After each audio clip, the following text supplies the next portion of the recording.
नमस्कार। 5 राज्यों के एग्जिट पोल्स में जिस राज्य के एग्जिट पोल में सबकी नजरें टिकी हुई हैं वो है मध्य प्रदेश का एग्जिट पोल। मध्य प्रदेश का एग्जिट पोल जब से आया है तब से तमाम नेताओं के, तमाम पत्रकारों की धड़कनें तेज हो गई हैं, क्योंकि मध्य प्रदेश के खाटी पत्रकार जो है उनका एग्जिट पोल कुछ और कह रहा है और जो एग्जिट पोल आया है वो कुछ और कह रहे हैं। इंडिया टुडेज चाणक्य के अगर एग्जिट पोल की बात करें तो जो शिवराज सरकार है उसकी वापसी दिखा रहे हैं एग्जिट पोल में, लेकिन मध्य प्रदेश के खाटी पत्रकार उनका एग्जिट पोल क्या है, उन्होंने ग्राउंड पर क्या देखा, वो जानने के लिए वरिष्ठ पत्रकारों का पैनल आज हमारे साथ है।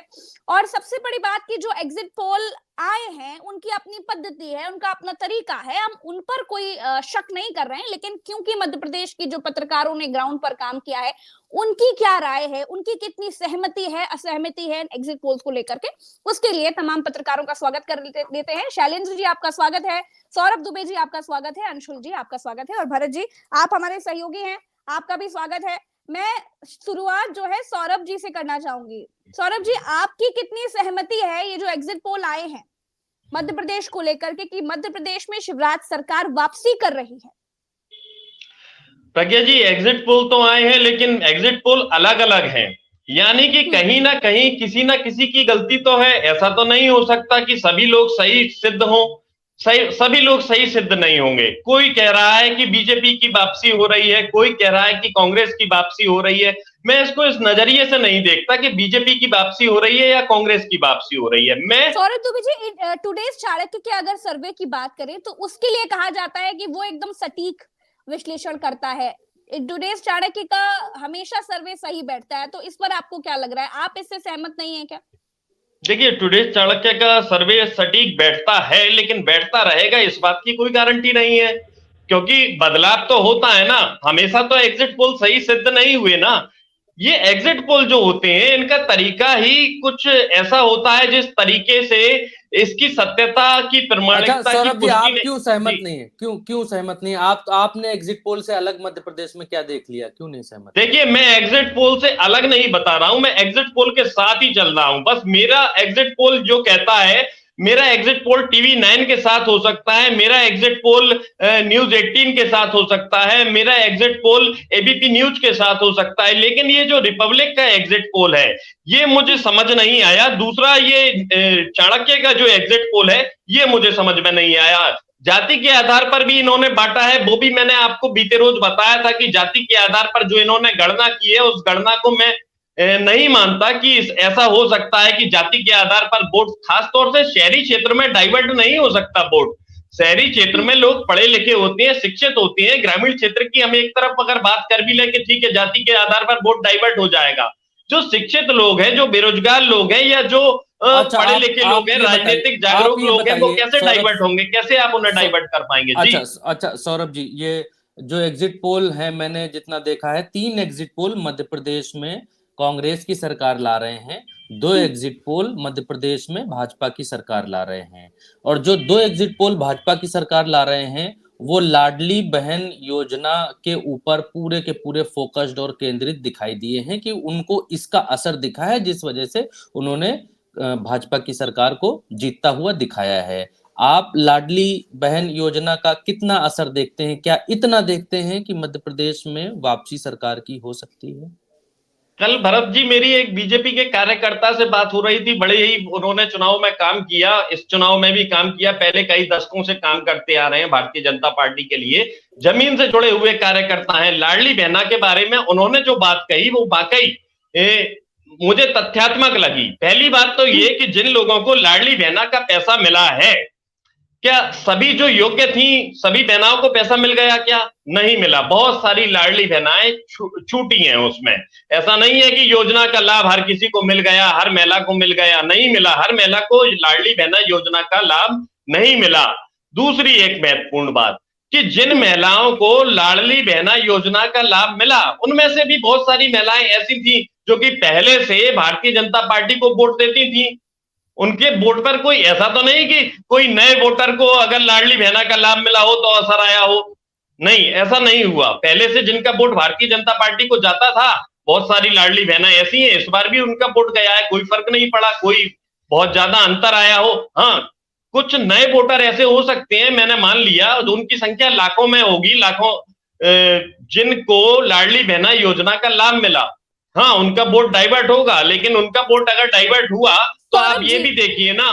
सौरभ जी, वो कौन सा फैक्ट है जिसकी वजह से लाडली बहन योजना का कोई असर आपको नहीं दिख रहा है? ऐसा कौन सी चीज भारी पड़ रही है इस लाडली बहन योजना पर, जिस लाडली बहन योजना पर फोकस तमाम एग्जिट पोल्स का है? प्रज्ञा जी, लाडली बहना योजना ठीक है, अच्छी योजना है, लेकिन कब आई? ये आखिरी वक्त में आई, चुनाव के वक्त में आई। इससे पहले तो 18 साल तो लाडली बहना योजना नहीं आई ना। और हम लोगों को कोई फर्क विशेष नहीं पड़ता है, कोई भी सरकार आए, कोई भी सरकार जाए, हमारा काम तो आलोचना करना है, कमियां निकालना है। लेकिन हमने जो पिछले 18 साल में देखा है कि जैसे जैसे भारतीय जनता पार्टी की सरकार को वक्त बीतता गया, हम जहां कमियां उजागर पहले करते थे तो कमियां उजागर करने पर खबर का असर होता था, कमियों को दूर किया जाता था। अब जो 18 साल इतना बड़ा जो है कार्यकाल हो गया है, इसमें अगर आप कोई सरकार के खिलाफ कमी भी निकालते हैं, कोई कमी को उजागर करते हैं, तो उसका असर होना बंद हो गया है। हम चाहते हैं कि हमारी खबरों का असर हो। सौरभ जी, आपके हिसाब से, लगभग अनुमान में आपके हिसाब से बीजेपी कांग्रेस से कितने सीटें पीछे रहने वाली है लगभग में? भरत जी, वैसे मुझे लगता है, जनता के मन की बात तो मैं नहीं जानता, इसलिए भविष्यवाणी मैं नहीं करूंगा।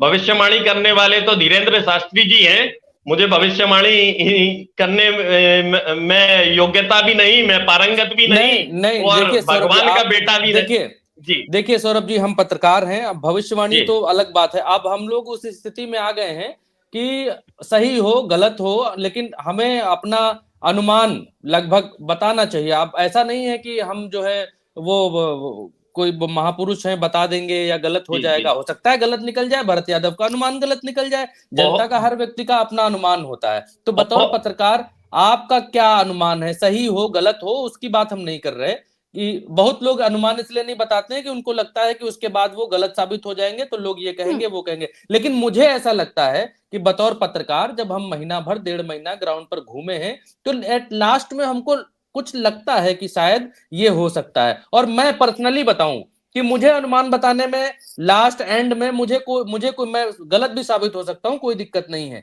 लेकिन एक अनुमान है, क्योंकि मैं कोई एजेंसी नहीं हूं। लेकिन जितने लोगों से मैंने बात की, जिन जिलों में बात की, उस आधार पर मैं बता सकता हूं कि जी इन जिलों में ऐसा ऐसा मुझे लग रहा है। तो आपको क्या लग रहा है? मैं सीटें नहीं पूछ रहा हूं,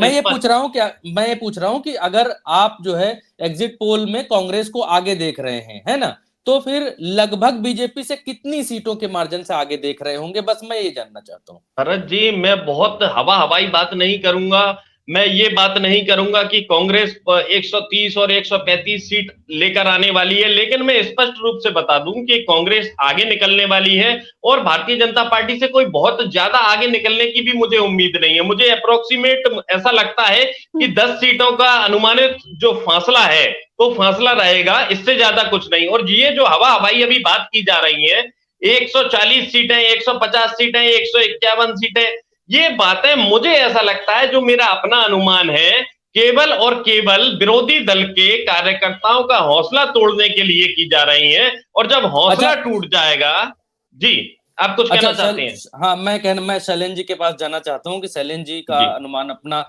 क्या कहता है। अच्छा सौरभ जी, एक बात और आपने इसमें पिन पॉइंटेड कर दी है कि अगर ये हवा इसलिए क्या बनाई जा रही है कि अगर भारतीय जनता पार्टी जीत जाए, हौसला तोड़कर जीत जाए, साम दाम दंड भेद से जीत जाए, या जो भी कमल का ध्यान ना रखे उसको जो है, जो देख लेने की बात अमित शाह ने कही थी, उस आधार पर अगर जीतती हुई आगे दिखाई दे, तो लोगों को आश्चर्य ना हो कि एग्जिट पोल में पहले ही बताया जा रहा था कि जीत रही है। भरत जी, एक बात और आखिरी बात कहूंगा, वो ये कि बहुत सारी सीटें होंगी, आप देख लीजिएगा, जिस पर मतांतर बहुत कम रहने वाला है, और उस मतांतर को लेकर संशय है राजनीतिक दलों के मन में भी। कई सारी सीट है, 60 सीटें दिग्विजय सिंह खुद कह चुके हैं। जी भरत जी। ठीक है शैलेंद्र मिश्रा जी, पहले तो मैं ये जानना चाहती हूँ कि आपकी कितनी सहमति है मध्य प्रदेश को लेकर के आए एग्जिट पोल पर? देखिए प्रज्ञा जी और भरत जी और सभी साथी लोग, मैं एग्जिट पोल और इससे पहले जो ओपिनियन पोल आए थे ना, जी। मैं इन दोनों से इत्तेफाक नहीं रखता हूँ।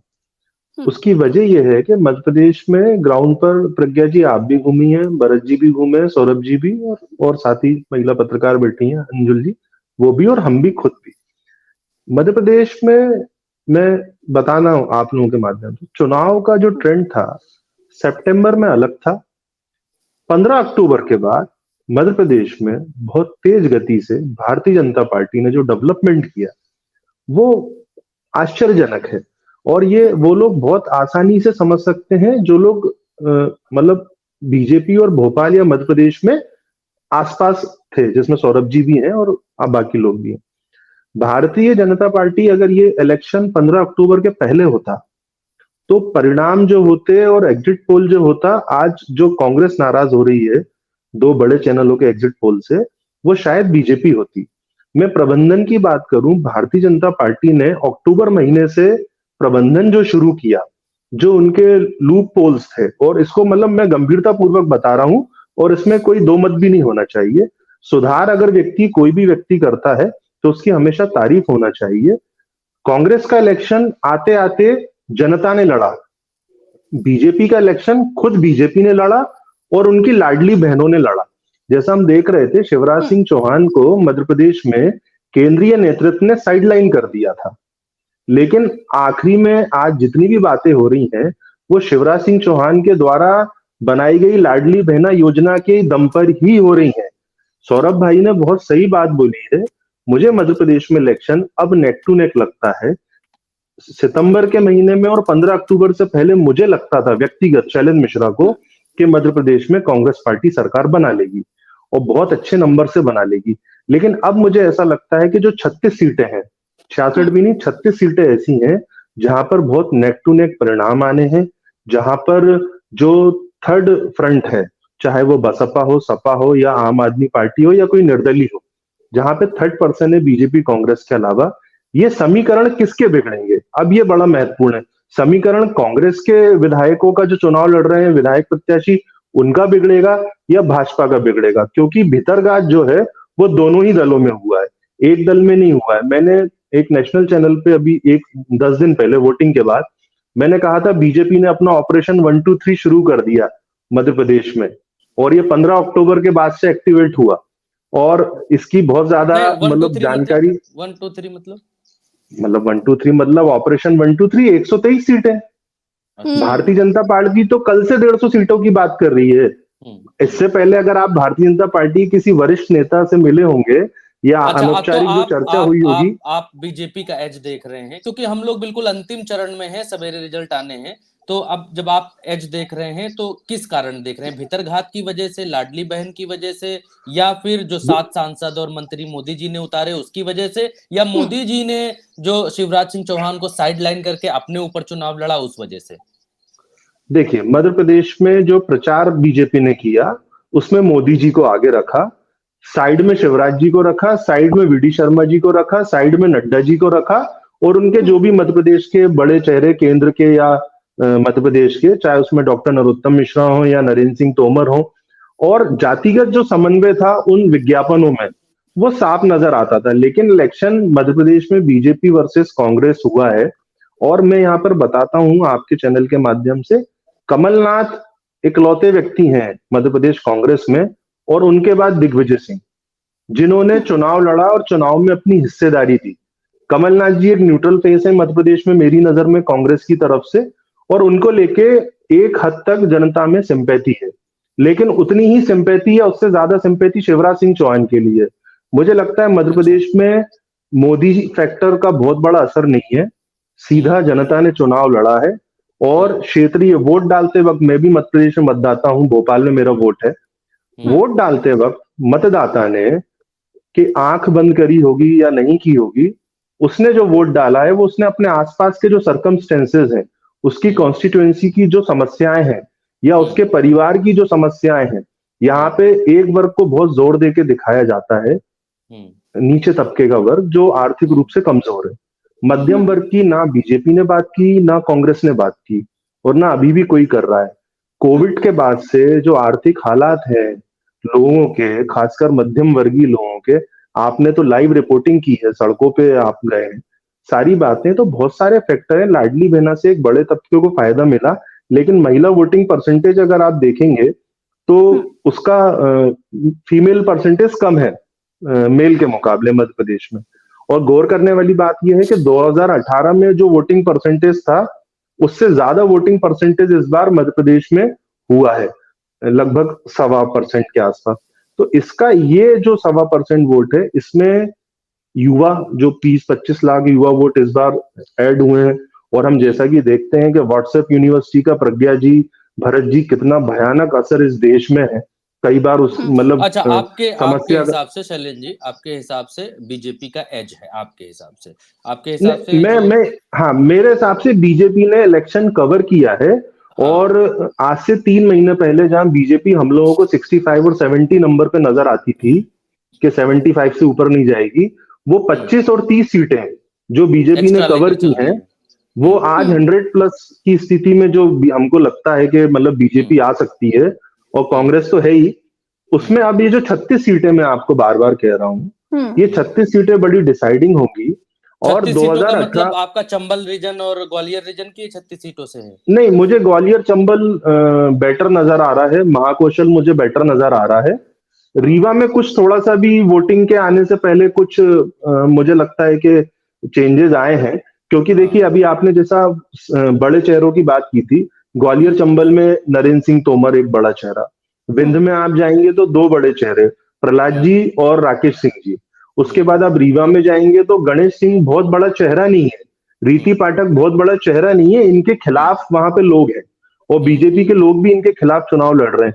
इंदौर में जरूर मैं बोलूंगा कैलाश जी जो हैं, कैलाश विजयवर्गीय जी, उन लोगों का एक दबदबा है, उन लोगों का एक ऑरा है वहां पर। और अगर जैसा कि हमारे सोर्सेज बता रहे हैं कि अगर इंदौर बेल्ट पे जिसे हम मालवा कहते हैं, इस बेल्ट पे अगर कांग्रेस थोड़ा सा भी प्रोग्रेस करेगा, लॉस ना करे, थोड़ा सा भी प्रोग्रेस करेगा, तो कांग्रेस लीड की स्थिति में, क्योंकि ग्वालियर चंबल रीजन में हमारे जो सोर्सेज हैं वो हमको बता रहे हैं। ओवरऑल देखिए शैलेंद्र जी, ओवरऑल जानना चाह रहे हैं, ओवरऑल एक लाइन में बताइएगा। ओवरऑल देखिए ओवरऑल नेक टू नेक है, और मेरा ऐसा मानना है भरत जी, इस बार जितने भी राजनीतिक ज्योतिष हैं, पंडित हैं, उसमें खुद मैं भी हूं, इस बार नहीं बता सकते। हमने लोगों से बात करने की कोशिश करी, और बहुत ऑनेस्टली बता रहा हूं मैं। बातों से ऐसा लग रहा है कि एज आपके हिसाब से बीजेपी का है। नहीं, एज नहीं, मेरी बातों से आप ये समझिए बीजेपी ने कवर किया इलेक्शन। अगर बीजेपी सरकार बना लेती है तो इस पे लोगों को आश्चर्य इसलिए नहीं करना चाहिए। हम रिजल्ट की शाम में खड़े हुए हैं, आप एज किसको दे रहे हैं, कांग्रेस या बीजेपी? मैं एज तो मैं कांग्रेस को दूंगा, इसलिए दूंगा कि जो मेरा 6 महीने का जो अध्ययन है, और उस अध्ययन और उस जो फील्ड में हम लोग गए हैं और जो वातावरण था, वो निश्चित ही कहीं ना कहीं कांग्रेस के पक्ष में नहीं था, लेकिन सत्ताधारी दल के खिलाफ था। यानी आप टाइम्स नाउ और एबीपी का जो सर्वे है, कुछ उसके करीब आप हैं। हाँ, और बहुत नेक टू नेक इलेक्शन है। हाँ, लेकिन आपके माध्यम से फिर से कह रहा हूं, अगर बीजेपी ये इलेक्शन जीत जाती 2023 का मध्य प्रदेश में, तो बिल्कुल आश्चर्य मत कीजिएगा। उन्होंने जो 1-1.25 महीने आखिरी में जो मेहनत की है, जो प्रबंधन किया है, वो तारीफ के काबिल होगा, और उससे दूसरे दलों को सीखना होगा। यानी कि अब दूसरे दल भी जो है अपने सांसदों को विधायकी लड़ाने के लिए तैयार रहे। अंशुल जी आप बताइएगा, आपके हिसाब से क्या आपने क्या देखा, क्या नजरिया आपका एग्जिट पोल के ऊपर? बिल्कुल भरत जी, देखिए मध्य प्रदेश की हम हमेशा से बात करें तो इस बार जो जनता है उन्होंने अपने मन की बात किसी को नहीं बताई है। इस बार बड़ी कांटे की टक्कर जो है वो देखने को मिल रही है।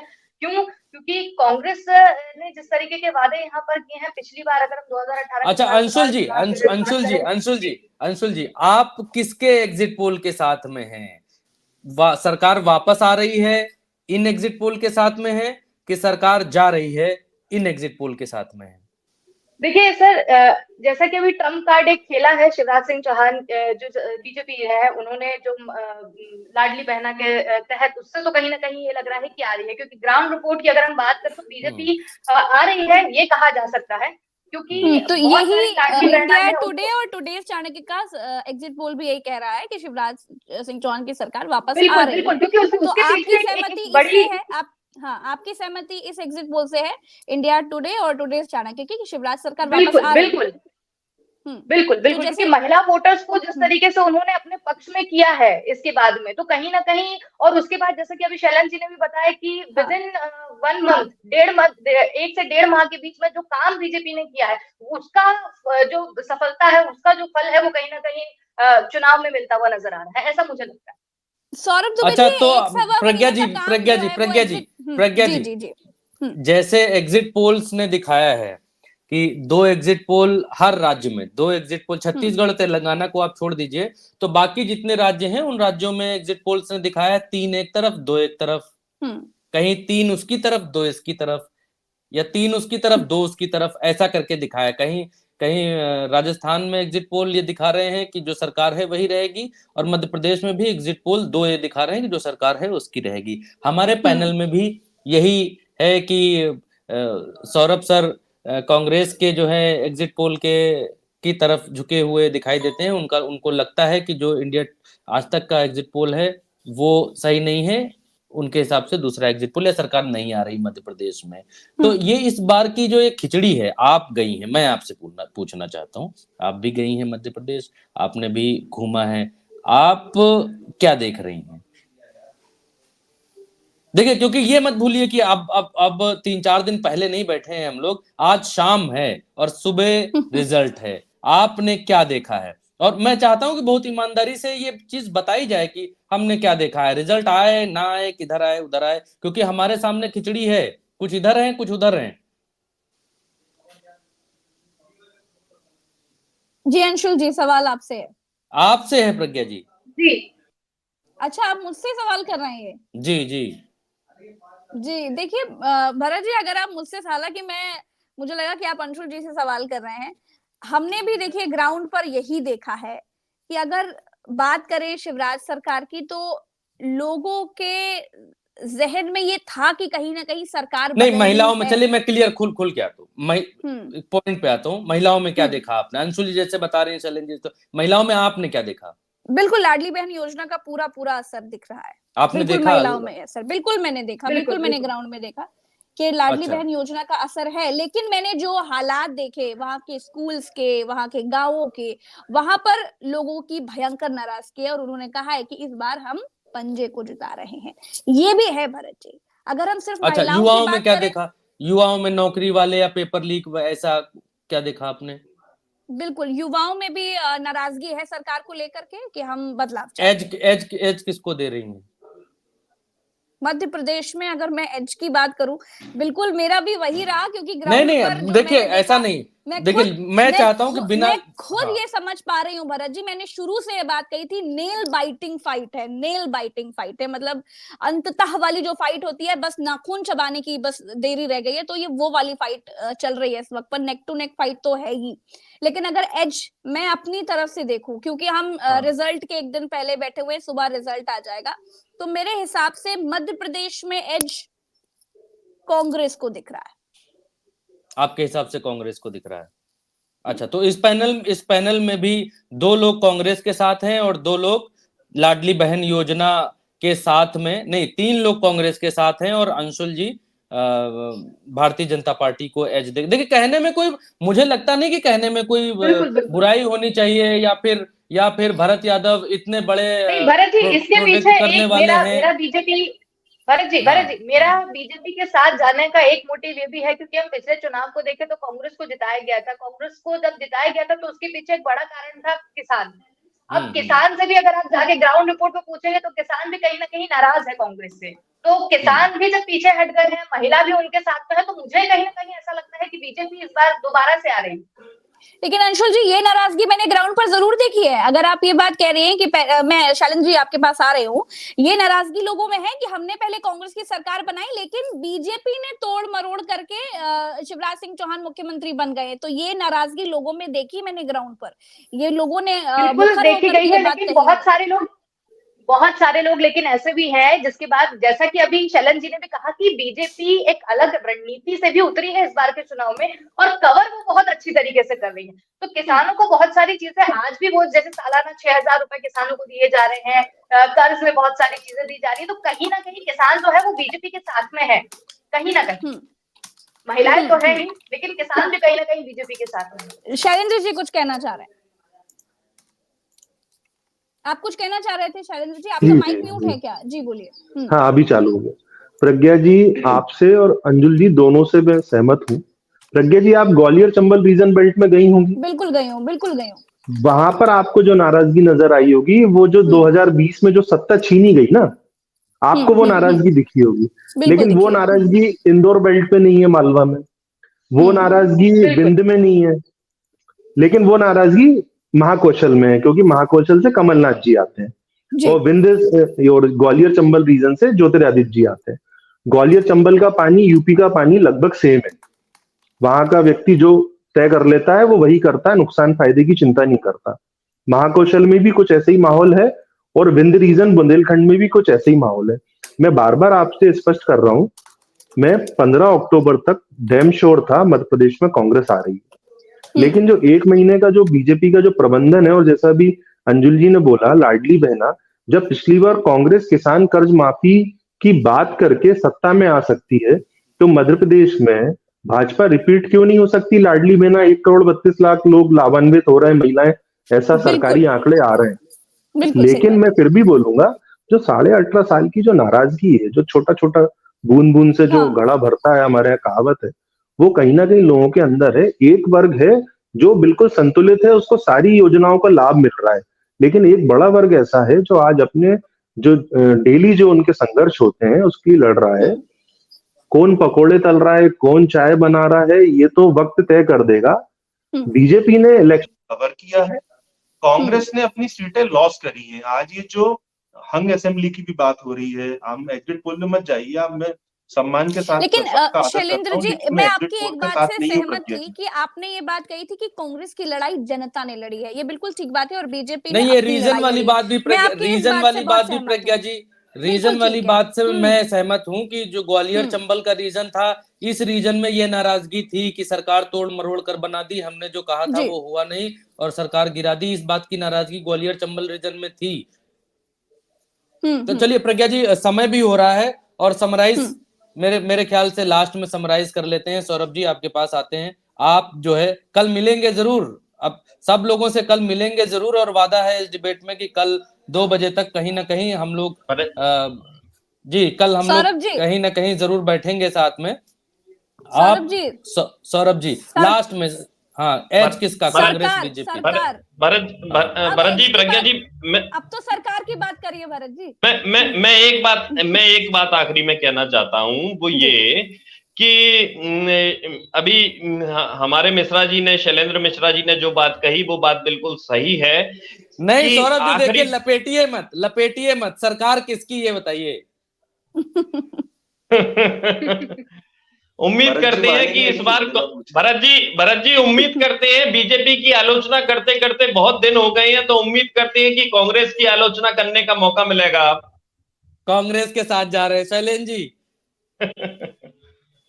देखिए, हम तो वो पत्रकार हैं, हम लोग जो सत्ता को आईना दिखाते हैं, और सत्ता में कांग्रेस आ जाएगी तो वो भी हमसे दुखी रहेगी, और लेकिन बीजेपी मैं आपकी बातों से शैलेंद्र जी बहुत हद तक, पता नहीं क्यों, मैं आपकी बात से बहुत हद तक सहमत हूं। हाँ भरत जी, मुझे ऐसा लगता है कांग्रेस प्लस थी, लेकिन कांग्रेस को मैंने बार बार कह रहा हूं, जो लॉस हो रहा है वो पिछले 1 महीने में हो रहा है। अगर मध्य प्रदेश में कांग्रेस सरकार बनाती भी है तो बहुत बड़े नंबर्स नहीं होंगे, पिछले बार जो रिजल्ट थे उसके आसपास के रिजल्ट होंगे। अच्छा, अंशुल जी? बिल्कुल सर, जैसा कि मैंने पहले भी कहा था कि कांटे की टक्कर है इस बार कांग्रेस वर्सेस बीजेपी में, लेकिन इस बार कहीं ना कहीं कुछ चीजें बीजेपी ने कहीं ना कहीं नहीं। अंशुल जी, फाइनल वर्डिक्ट की बारी है। अब जो है लोग जानना चाह रहे हैं कि मतलब पत्रकार क्या कहते हैं। देखिए, कोई हम लोग सर्वे एजेंसी नहीं, हमने किसी से फॉर्म नहीं भरा है, वो काम नहीं करते हैं, लेकिन बतौर पत्रकार हमने अगर 1000 लोगों को देखा है, फेस किया है, अपने एरिया को देखा, फेस किया, हवा को महसूस किया, तो हम लोग उस आधार पर कह सकते हैं। तो हम उसी आधार पर पूछ रहे हैं, वो आधार गलत भी हो सकता है, ऐसा नहीं। बिल्कुल बिल्कुल, लेकिन मेरे हिसाब से तो बीजेपी वापस इस बार आ रही है, मेरे हिसाब से। अच्छा, ठीक है। तो जैसा आप एग्जिट पोल में देखा, हम लोगों ने एग्जिट पोल में खिचड़ी थी, हमारे पैनल में भी वैसी ही खिचड़ी दिखाई दे रही है। और कल जरूर पूरे पैनल से हम लोग मुलाकात करेंगे और हम आपको आमंत्रित करते हैं। अभी से समय हम आपको जो है बताएंगे और हम चाहेंगे कि आप लोग कल भी हमारे साथ जुड़े। इस टाइम और तो जैसा मिठाइयां बढ़ जाएंगी भरत जी कल। और जैसा हम लोग ठीक अभी है, आप आकलन कर विश्लेषण रहे करने हैं, आ कल जाइए। हाँ, कल कल रिजल्ट पर हम लोग चर्चा करेंगे। आप लोग हमारे साथ जुड़े, मध्य प्रदेश के बारे में बताया, वहाँ की हवा किधर बह रही, किधर चल रही है, उसके बारे में बताया। आप लोगों का बहुत बहुत शुक्रिया, बहुत बहुत धन्यवाद।